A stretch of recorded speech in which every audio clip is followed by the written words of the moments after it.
نبی صلی اللہ علیہ وسلم نے فرمایا اسلام کا جب آغاز ہوا تھا تو اسلام شروع میں اجنبی تھا لوگوں کے لیے، نئی چیز۔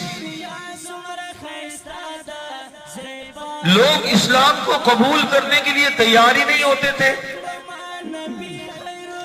اور ان کو یہ اوپری بات لگتی تھی، اجنبیت اسلام سے محسوس ہوتی تھی کہ یار ہمارے آباء و اجداد بتوں کی عبادت کرتے آئے ہیں، ان کے سامنے سجدے کرتے آئے ہیں، ان سے مرادیں مانگتے آئے ہیں،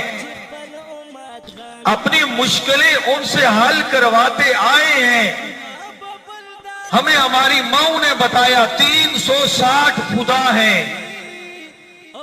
بارش کی ضرورت پڑے تو فلاں خدا کے سامنے جھک جاؤ بیت اللہ شریف میں،